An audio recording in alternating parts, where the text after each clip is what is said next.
Welcome to the SPS Digital Learning Hour, brought to you by the Digital Learning and Assessment Department. We're coming to you today from a conference room in Central Office, bringing you the latest news in Springfield Public Schools in regards to technology, along with inspiring interviews from teachers who are using technology in the classroom. We'll also inform you the latest updates, news, practices as it pertains to our district.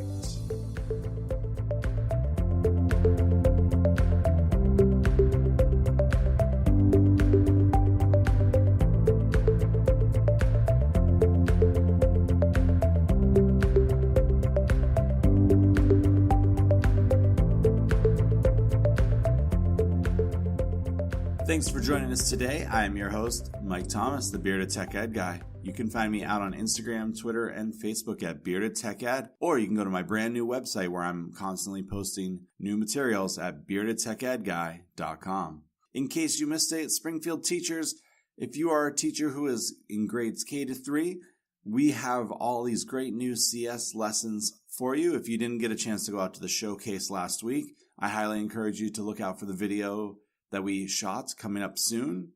Over the summer, you'll be able to see everything that's gone on. If you are grades 1 and 4, there's an opportunity for you to jump in at the ground level of the CS for All Teacher PD, which would include time to learn all the computer standards and get materials that you would need for your classroom. One of the great things about this is it's a few-year process where you as teachers will learn about what computer science is, how it applies to your classroom, and then you'll start developing modules that go directly into your content that you're already teaching. I highly encourage you to go check it out. You can go out on my learning plan. It should be posted there. If not, it'll be posted in the next few days. In case you missed it, Brightspace End of Life, meaning when the district loses access to Brightspace, is coming up fast, as in so fast that it's in 26 days. If you need help getting content out, please contact DLA support. Put a ticket into the new help desk if you haven't checked out Team Dynamics yet. It is great. In the new help desk, you can request help for transferring content. One of the nice things is it's very easy to take out some content and some content can't come out. If you go and check out the We Learn blog post out on our MySPS, you will see what can and can't go and the steps on how to get it out of your class. And there's even a little video that shows you how to do it. So I highly encourage you to go check those things out, because once Brightspace is gone, it is gone. So in case you missed it, the latest blog post also went out and is all about authentically using technology in the classroom.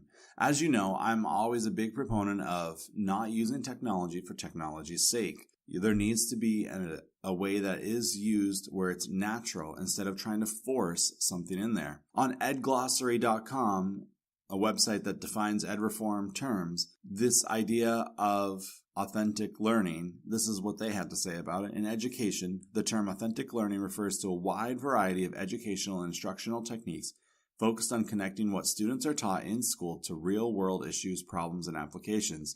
The basic idea is that students are more likely to be interested in what they are learning, more motivated to learn new concepts and skills, and better prepared to succeed in college, career, and adulthood if what they are learning mirrors real-life context, equips them with practical and useful skills, and addresses topics that are relevant and applicable to their lives outside of school. And that's authentic learning. And thinking about the way technology fits into that is it's not something that is forced. I highly encourage you to go check it out. There's a great video that we posted from Edutopia on how high school students are using technology authentically. And then there is a whole host of websites that all have ways that you can use technology authentically in the classroom, posted as resources to that blog post. So I highly encourage you to go check it out. There's always some great stuff to learn. Coming up next is our interview of the week.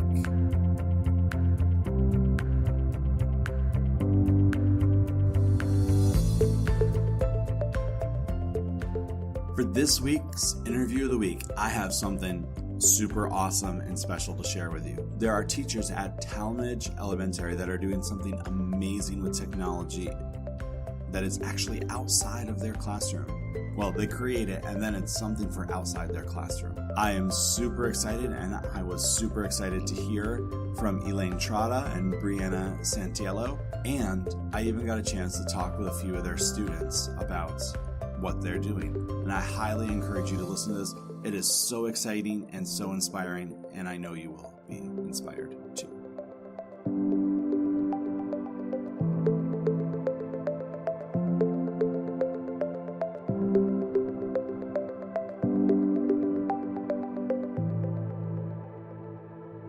My name is Elena Trotta.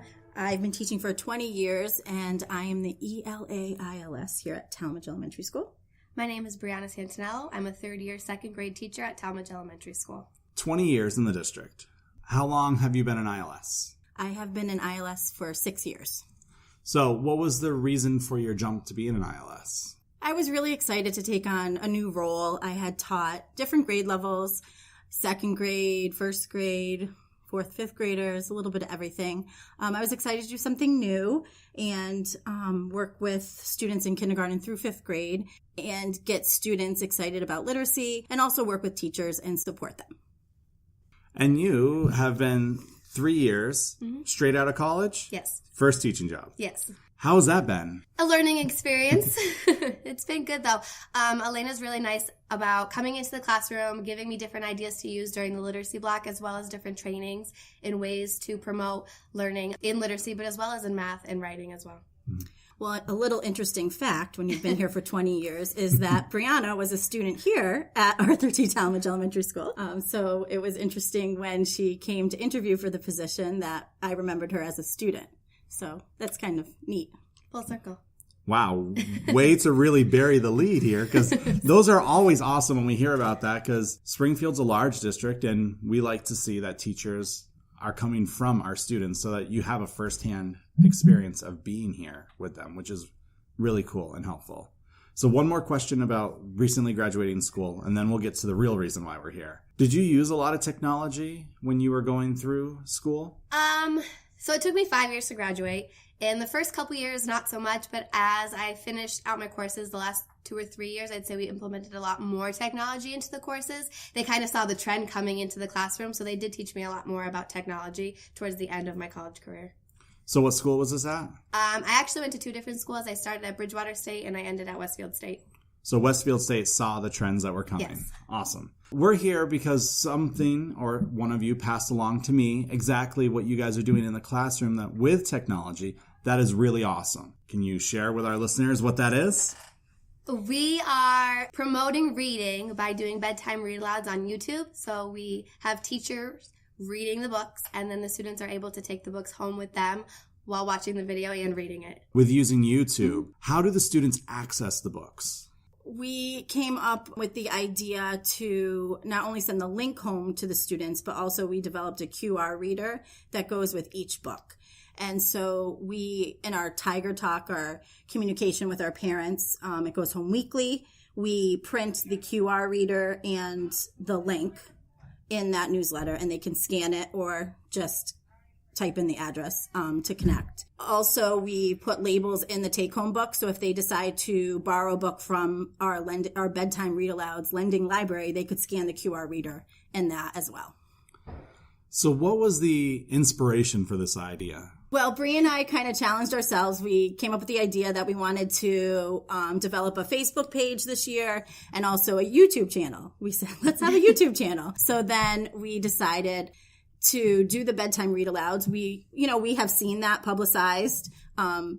We've seen a principal that reads books to reach their students, reach students who don't have books at home. We always hear our students talking. They're on social media. They love, any kind of technology. So we were just kind of thinking of another way to promote literacy and to get books in their hands. But this is just a different way of going about it. Out of curiosity, do you know any of the statistics off the top of your head on how often they've been viewed? We were actually she was looking at that last night. So YouTube gives you a page analysis, and our YouTube channel is fairly new, so it only gives us the last 28 days, which is just about when we started. We have 42 subscribers to the YouTube channel. The newer books don't have as many views, but our first publicized video has about 400 views now, and they're kind of trickle down after that.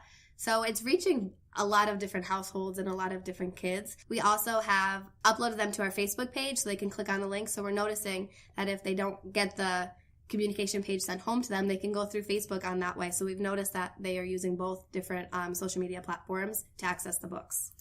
So it seems like in the 28 days, we've had over 700 views, and I think I read that it was over 1,000 minutes that students have been listening to the books. So I'm just doing some math in my head right now. Yeah. This is not a large school. So when you say 700 views and you were saying 400 for the first one, there's not 400 students in the school, is there? So we have a little bit less than 240 students. So in less than a month to have that many views and likes and comments, we're really excited about it.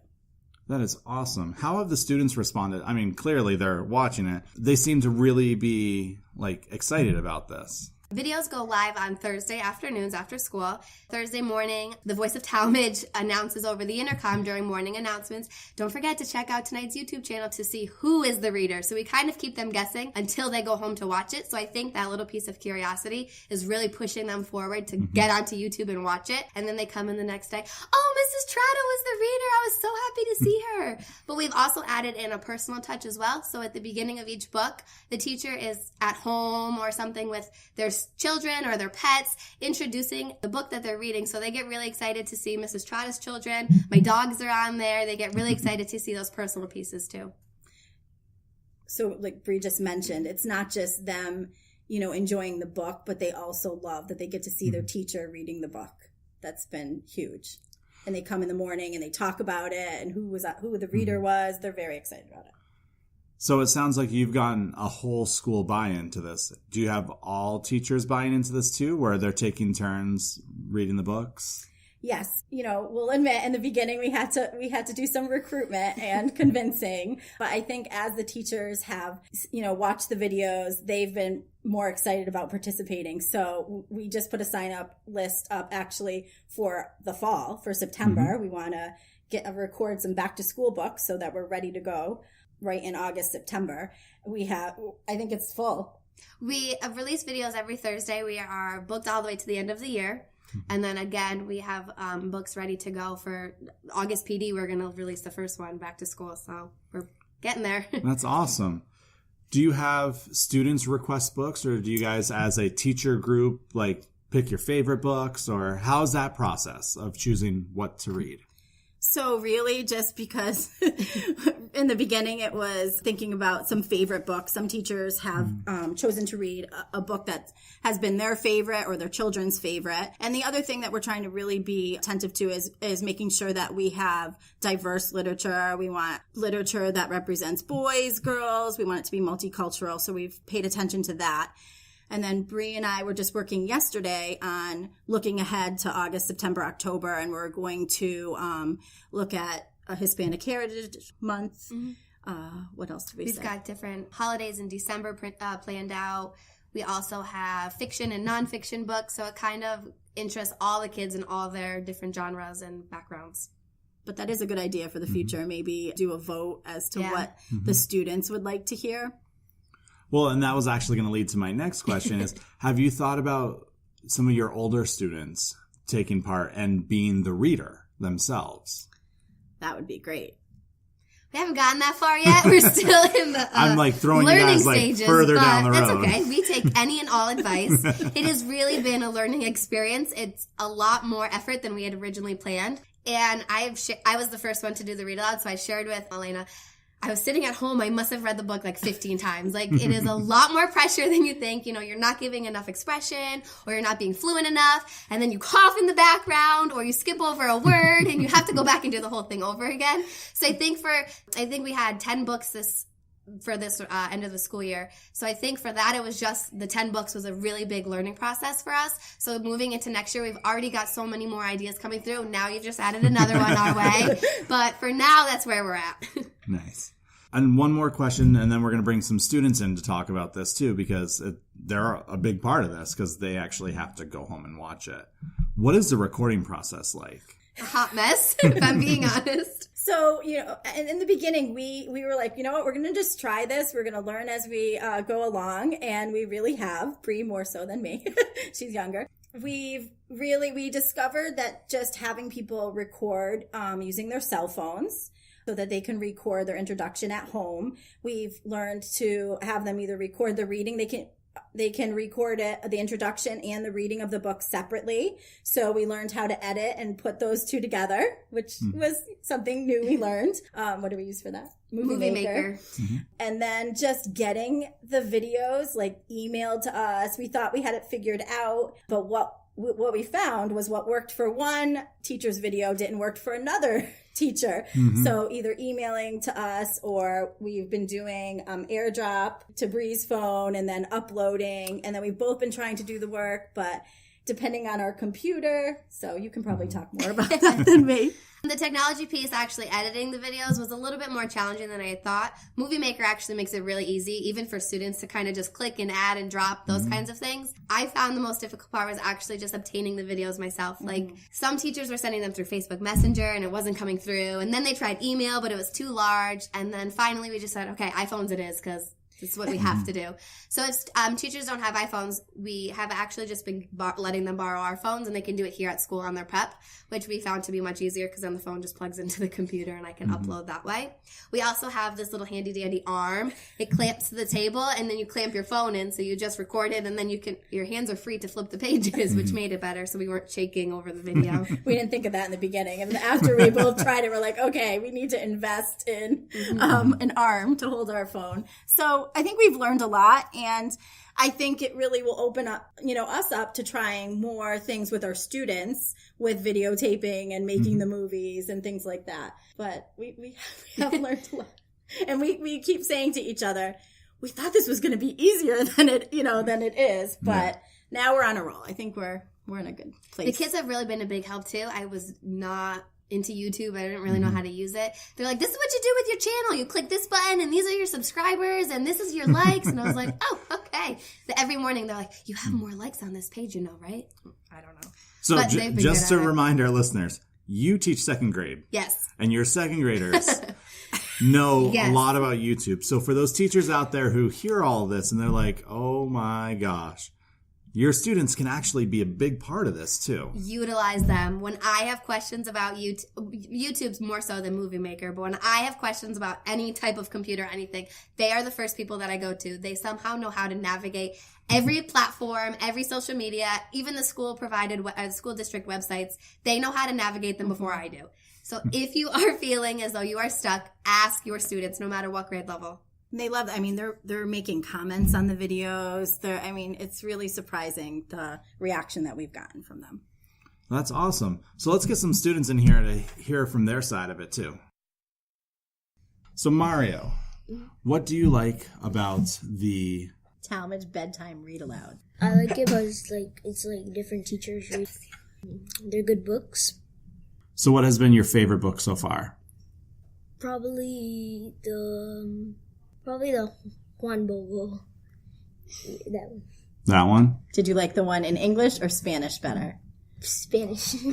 So Annalise, being a fifth grader, right, because you're in fifth grade, how has the read aloud been for you at home? It helps me more understand what basically reading is, because I have trouble reading sometimes. And it helps me go to bed sometimes because I can't have nothing else to watch, So it's kind of like the last thing you do before bed. That's what I always do, because I'll grab my PS4 or phone and I'll put headphones in and start watching it, and it helps me go to sleep sometimes. Nice. Quick survey, and then I'm going to ask you two the same question. How many of you use a computer? No one's going to be able. This is a recording. You're just going to have to say me. So, how many of you use a computer to watch the videos? Me. I use a tablet. Tablet? How many tablets? Just one tablet? I use a TV. You use the TV? Oh. Yeah. So your teachers are really big in front of you. So you have an iPad, TV. You said your PS4 or your phone. I use a laptop or a phone. Laptop or a phone. So, and what is it that you really like about the books? It makes me excited. Well, how are you excited about it? Is it that I'll let you speak? I'm not going to try to put the words in your mouth. Very. What about it makes you very excited? I see my teacher So having your teachers be at your house reading a book to you is pretty exciting? Yeah. I would like that too. So Zaria, what is it that you really like about the Read Aloud? I like about the Read Aloud is sometimes the books are funny and it makes me laugh sometimes, and I do it for my reading log. You guys it's been around for about a month now, and there's been a few books. I know what the next book is. You don't. Don't look back here. You have teachers in front of you right now. What book would you love to hear one of your teachers read? Probably I would like the teachers to have a chapter book, and one teacher reads one chapter and the next teacher reads another chapter of some chapter book, or do one chapter, do another video on another book, and then do the next chapter after that. Any particular book? High school. Middle school. The book middle school. The book middle school. Is that James Patterson? Nice. All right, so we've got one book, one chapter book. You two heard that. Okay, we're writing it down. What else? Other ideas? If you have the opportunity to say, I want you to read this book to me, I know what book I would choose, and I'll tell you afterwards. probably a Dr. Seuss book. Dr. Seuss. Mo Williams. More Mo Willems, because I feel like I saw one of the books was a Mo Willems book. I think the pigeon book would be hilarious. Don't let that pigeon eat a hot dog. Goosebumps chapter book. So you like the idea of a chapter book too? Yeah, but Goosebumps. But Goosebumps. Do you have a favorite Goosebumps book? Yeah. Which one? I forgot what it's called, but it's funny and scary. Yeah. I can't remember the name of my favorite one either, but I just remember gummy bears were a part of it. The gummy bears got bigger and they did all the attacking. I think there's a movie that's with those gummy bears. I think they did put that one into the movie. So if you ever watch the Goosebumps movie, they use all the characters from all the Goosebumps books. I'm sure the book was better. A book is always better. I like the book with the haunted house. It's what teenager has. Nice. So the book that I would choose it's called Be Quiet. Who knows? Maybe I'll volunteer to read that. We've talked about books that you'd like to see your teachers read. We talked about what you guys have liked about it. We are in the middle of May, and as you know, in about a month, school is over. Big important question. Are you going to watch any of these over the summer? Yes. Yeah. Yes? Yes. There's probably going to be more books over the summer. Yeah? No. No, you're not going to? It's all right. Is there anything else that you want to tell me about it? When I watch a video on my phone and then I go to the comments and I usually see this one commenting something very weird, saying when the first book came out, The Bad Seed, you put the bad seed, and that made me laugh a lot because I would always see Mario putting something very weird in the comment section. I like the beginning of the videos because there's always teachers introducing themselves and stuff. Yeah. And it's always a mystery because you only see the book and then you don't see what teacher it is.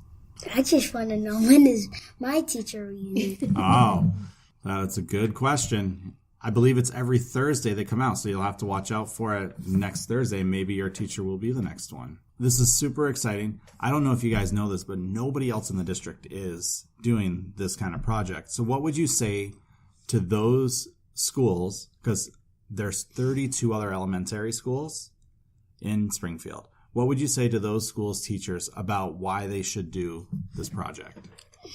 Probably because kids would enjoy them in their school, and they'll be having fun because they'll see their teachers on the video. I think that'll if a kid's struggling with reading, it'll help the kid more. So if another school had a lot of kids that didn't know how to read well, they would be able to put them on the bedtime stories, and they would know more. When they get to school, they can learn about it more too. So this is your final chance to say anything else for the podcast and our podcast listeners. You should read the Talmadge Bedtime Read-Alouds. All right. I just like the books. And subscribe. and subscribe to our channel. So thank you for being a part of this. I know it's kind of intimidating to have a complete stranger sitting in front of you asking questions with a microphone, but I do... I didn't even know that was on. You didn't even know? Well, thank you for that. That was my idea, my hope. So I know we're near I the noticed end. it was on because I saw the computer. You can see it on the computer. So hopefully you guys have a good rest of your day. I think there's only about 25 minutes left or so. Thank you. Thank you guys very much. We just let the students leave so that they can go back to their class to finish up their day. After hearing them talk, what ideas and inspiration did that give you guys? Did that make you happy that you're doing this or feel good about it? Or They gave me ideas that I never thought of, and I didn't realize that I was helping kids in the way that I was. Annalisa described how she's a struggling reader, and I didn't realize that us doing this at home was a way for her to promote her reading literacy as well, skills. I agree completely. I had the same takeaway when I heard Annalise share that she struggles with reading, and that this is a way for her to hear stories and enjoy them, and it's actually helping her with her reading. That was huge for me. yeah, and I have a feeling that's why she made the suggestion about having the chapter books being read too. Anything to help promote literacy and reading. And quite frankly, it's very brave of her to say, because that's a hard thing to admit that, when you struggle with anything, she's doing that to complete strangers right now. So Yes, I was really surprised she shared that, but that was really powerful. can you tell us the name of the YouTube channel again? Talmadge Elementary School.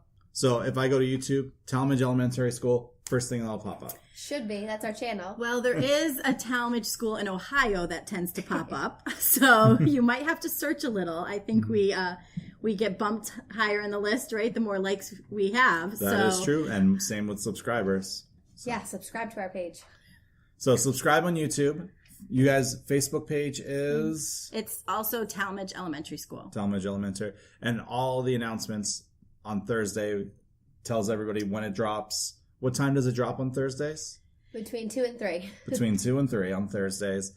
The newest book will be out. If you're a student here, you have a QR code. If not, you can find the books at your local libraries, or you could find them online through the CW Mars app. You can find a lot of the books that the students read that way too. Yes. So thank you guys for taking time with this to share what you guys are doing. It's pretty awesome, and I'm pretty excited, and I will sign up myself. So Thank you. I do enjoy reading, and reading aloud is fun. So Thank you so much.